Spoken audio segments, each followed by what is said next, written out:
puja dan puji syukur kepada Allah Subhanahu wa Ta'ala. Dan sampai hari ini kita masih tetap diberikan nikmat kesehatan, sehingga kita semua dengan sehat walafiat bertemu di tempat ini. Untuk itu pada hari ini kepada saudara-saudari mahasiswa semuanya, kita akan mulai perkuliahan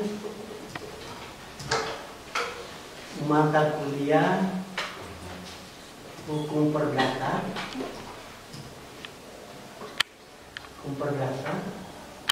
yang dimulai pengenalan hukum perdata. Jadi hal-hal yang kita akan pelajari menjadi skop atau ruang lingkup hukum perdata, yaitu silabinya atau silabusnya, yaitu istilah dan pengertian hukum perdata, luas lapangan hukum perdata material di Indonesia, sumber-sumber perdata tertulis, sejarah terjadinya hukum perdata, berlakunya hukum perdata di Indonesia, sistematika hukum perdata, dan perkembangannya. Yaitu satu, hukum tentang orang. Kelihatan? Jelas?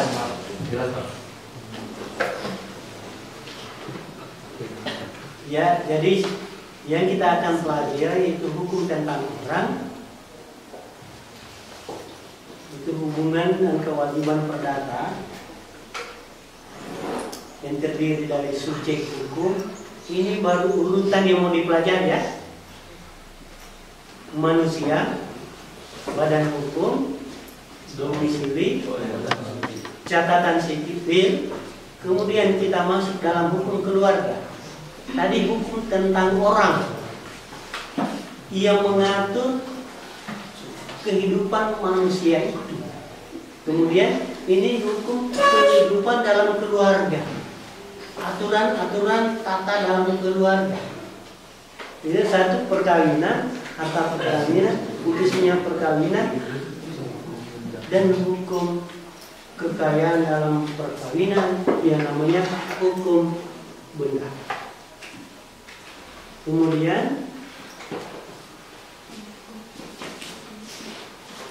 hukum benda sudah, tempat dan pengaturan hukum benda, sistem dan pembagiannya, benda dan hak kebendaan, hak milik atau dalam bahasa asingnya yang dikenal dengan hak eigendom. Hak eigendom ini bahasa Belanda, berarti hak milik, hak menguasai atau bersih, penyerahan, ya. Kemudian kita mulai dari pengertian. Hukum perdata ini yang dipelajari di semester 2. Hukum perdata adalah hukum ketentuan yang mengatur hak-hak dan kepentingan individu antara orang satu dengan orang dua. Kemudian mengatur pula, ya, ada di dalam masyarakat, mengatur pula hubungan hukum antara individu dengan badan hukum atau antara badan hukum dengan badan hukum. Ya. Badan hukum itu dalam hukum perdata adalah subjek hukum, termasuk orang, manusia atau pribadi. Dia adalah subjek hukum dalam hukum perdata kita. Nah, kata perdata berasal dari bahasa asing dan dari daerah Italia sana, dari bahasa Bargelot yang artinya warga.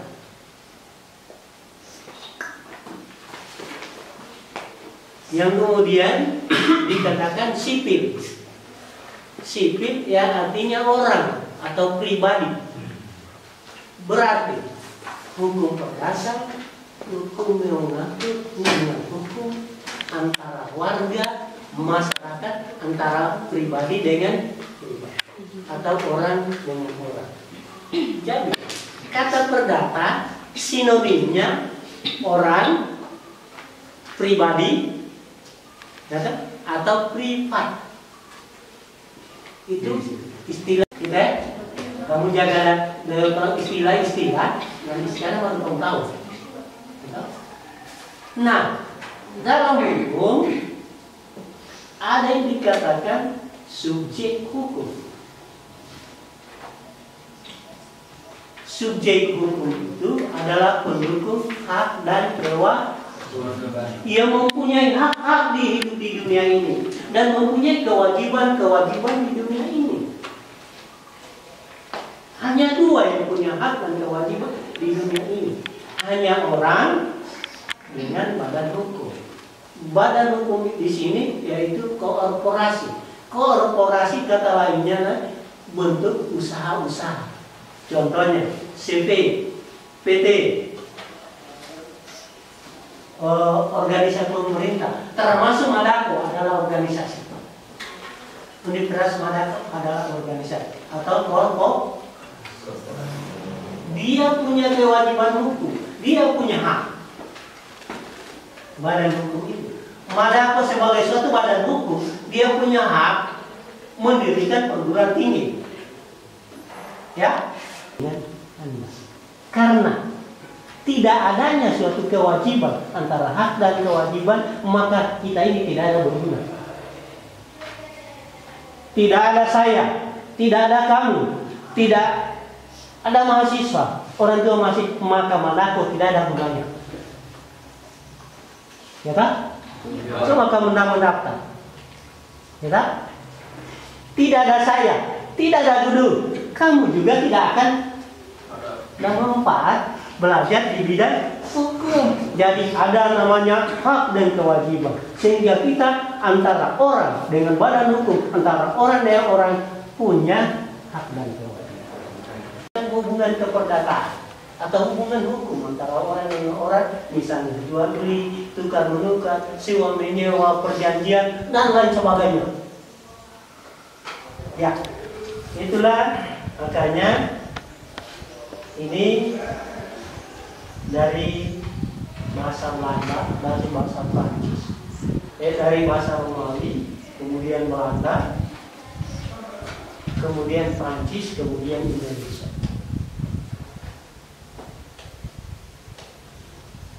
Kita banyak akan belajar bahasa-bahasa Romawi, Belanda,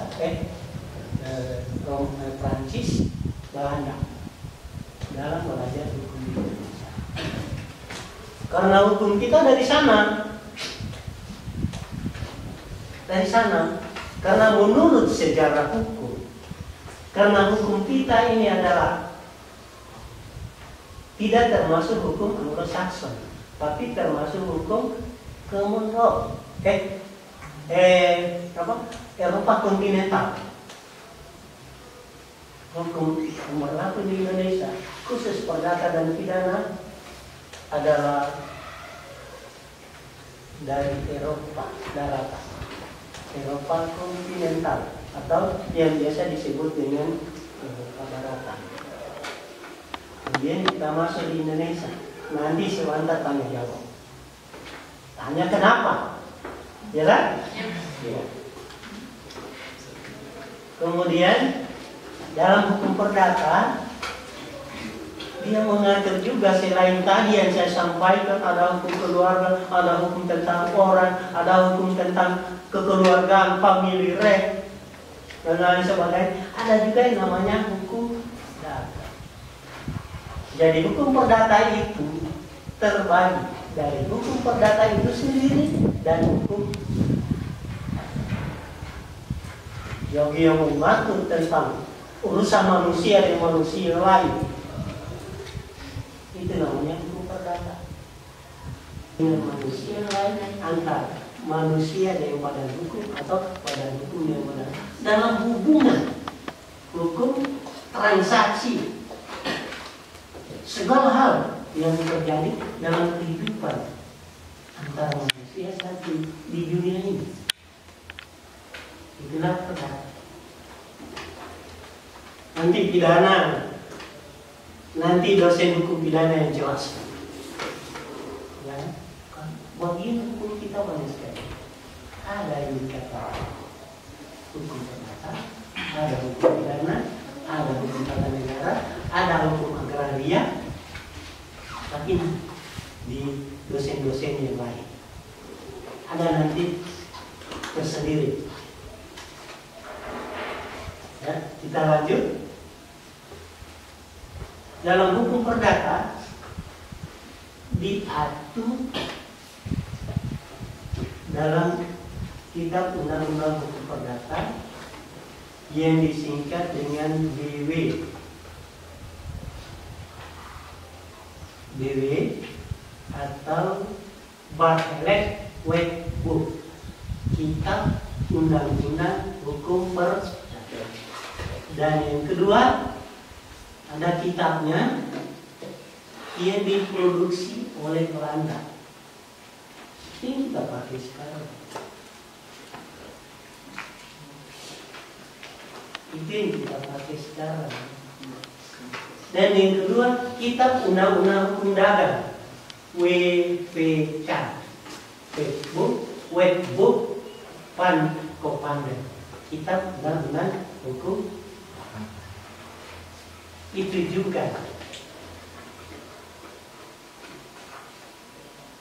adalah peninggalan orang Belanda di Indonesia. Karena berdasarkan sejarah bahwa hukum Indonesia ini berasal dari Eropa Daratan. Berdasarkan sejarah dari Itali, Romawi sana, kemudian ke Prancis baru Belanda Belanda. Karena Belanda menguasai wilayah Hindia Belanda kurang lebih 350 tahun. Punya dari bahasa asing, kredit itu adalah percaya. Dia percaya berikan barangnya ke kita, bayar sedikit. Kemudian menjadi hak kita setelah cicilan nggak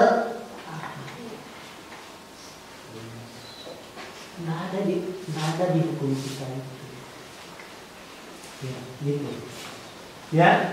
Ya, Pak. Kemudian hukum perdata Indonesia sekarang itulah yang berlaku. Bala badan negara dan aturan yang ada masih tetap berlaku sebelum ada aturan yang baru menurut Undang-Undang Dasar ini. Begitu bunyi daripada pasal 2 aturan. Jadi karena peralihan di antara kemerdekaan dengan penjajahan, kita belum ada aturan, belum tahu mau bikin. Sampai sekarang belum ada. Belum tahu mau bikin aturan. Pakai dulu Belanda punya aturan yang ada, kata.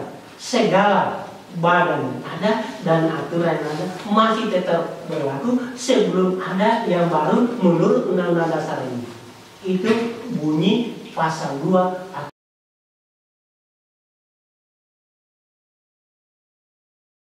hukum baru. Bukan Prancis ini ke Belanda.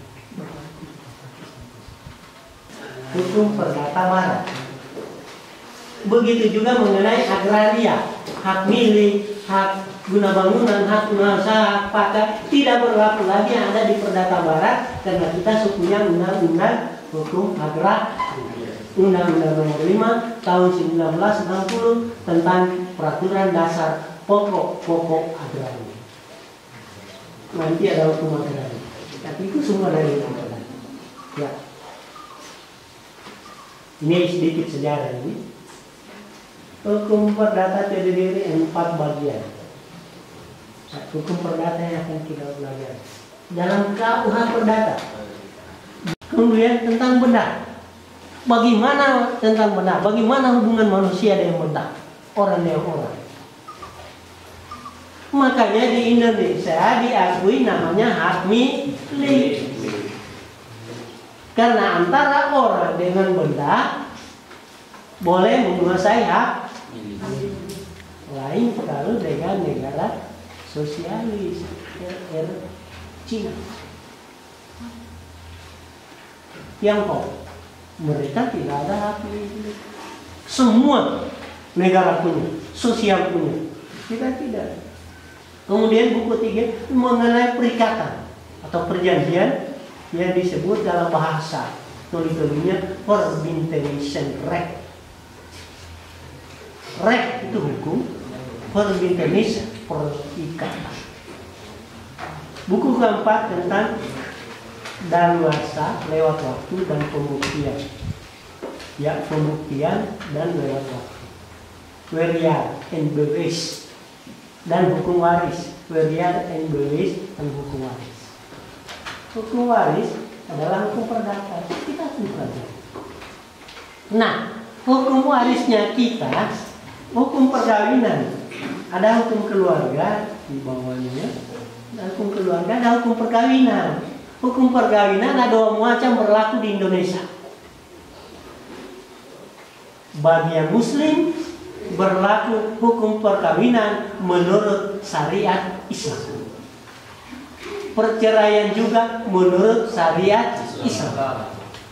Bagi yang non-Muslim berlaku perkawinan menurut agamanya dan kepercayaannya masing-masing. Cerainya juga diatur menurut agamanya dan kepercayaan masing-masing. Pengadilannya juga berbeda. Privat kebalikan dari publik. Kalau privat pribadi. Privasi. Publik orang banyak. Hukum perdata sama dia hukum pidana. Hukum pidana hukum tentang kata sipil ada orang atau privat, bukan lawan dari kata hukum milik atau tentang itu. Tentang gereja atau orang saya kursus dari pengertian hukum perdata dalam arti luas mengerti hukum privat material, segala yang mengatur kepentingan orang per orang menurut subjektif. Hukum dagang, hukum Islam, hukum adat, hukum perburuan, hukum agraria dan sebagainya. Itu masuk ada kaitannya dengan hubungan manusia. Karena agraria hukum tentang penguasaan lahan pertanian.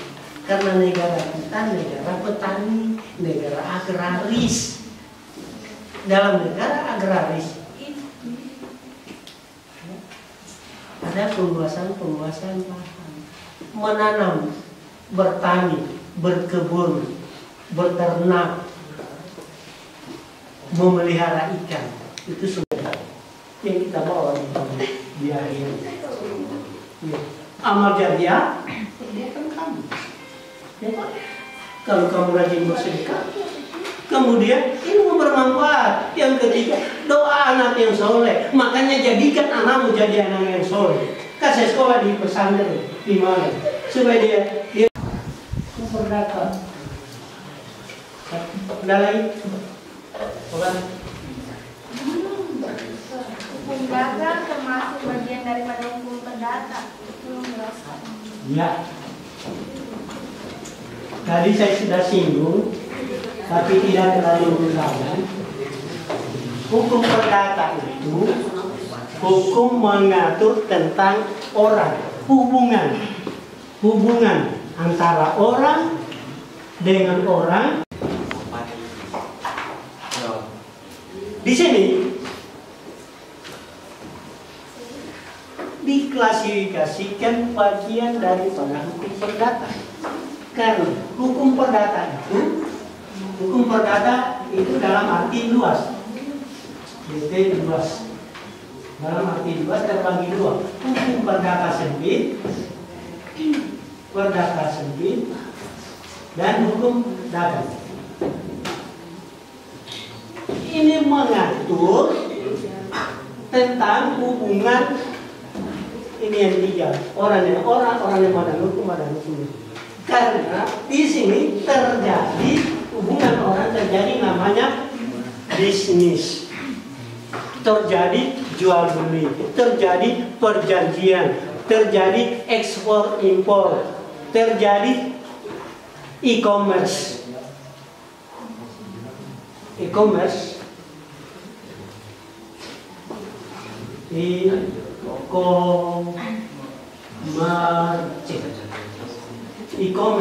dagang elektronik,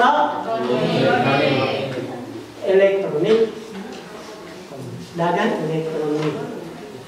Nah, dagang antara orang dengan orang atau antara orang dengan badan hukum. Karena apa namanya itu? Apa dapalak namanya itu? Apa? Daya beli itu apa sebenarnya? Bukalapak, saya kira dapalak. Itu badan hukum. Itu badan hukum. Namanya dapalak itu. Sengaja supaya kau ketawa. Begitu. Bukalapak, BB, Lazada, apa semua. Itu badan hukum. Berarti you pesan ke Bukalapak, itu perdagangan antara you seorang pribadi dengan badan hukum yang namanya Bukalapak.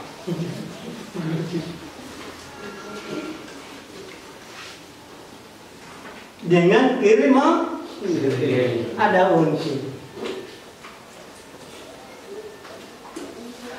Nantinya di dalam kirim-mengirim ini ada problem. Kalau barangnya cuma 1 biji, karena mau gugat pengadilan, salah. Tapi e-commerce itu ada yang dalam bentuk tonton, lalu pedagang besar. Kalau orang memang cuma 1 paket, 1 kilo. Nah itu kan kita. Tapi kalau pedagang besar, atau antara perusahaan Toli-Toli minta ke perusahaan di Surabaya, betul? Madako adalah badan hukum meminta Surujai ke perusahaan di Jakarta, baju-bajunya mahasiswa, termasuk bagi yang di Bali itu dijahit di Surabaya semua. Antara badan hukum dan badan hukum, institusi Madako dan institusi perusahaan. Apa itu kalau perusahaan konveksi di sana? Dikirim dalam bentuk banyak, dipesan dalam bentuk banyak, kirimkan. Izin bertanya Pak. Ya. Hukum perdata di Indonesia masih banyak peninggalan pemerintah Hindia Belanda. Mohon dijelaskan. Oh iya, itu tadi.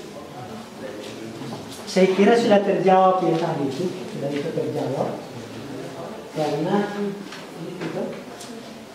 kita belum membuat aturan baru tentang hukum perdata. Kita masih pakai dasar hukum itu aturan pasal 2 sampai sekarang belum. Kalau hukum pidana masih sementara mau diproses, dirancang untuk disetujui oleh DPR. Masih sementara mau. Kalau perdata belum disusun, karena belum ada, karena dia dari barat itu. Kenapa? Dari kalau mencari harta, harta tidak ada di bawah di paling cuma kain putih. Sudah? Oke, saya kira untuk pertemuan kita hari ini cukup. Saya kira selama waktunya, nanti kuliah-kuliah berikutnya silakan ketemu dengan saya.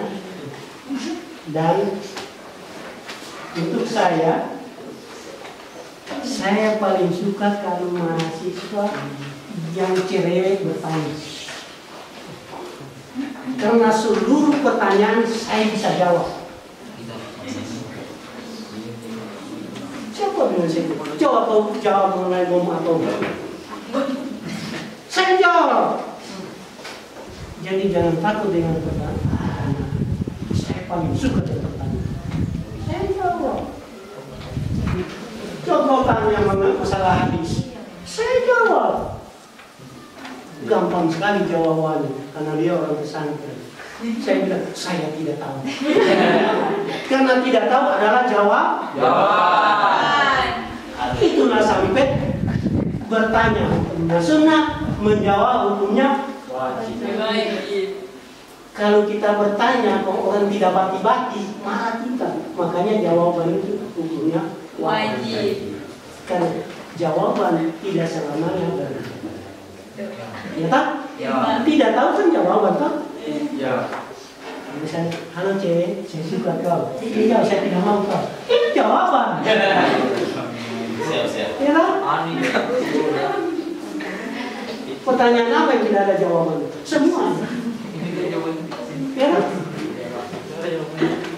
Tapi belum tentu. Oke, untuk kali ini mana?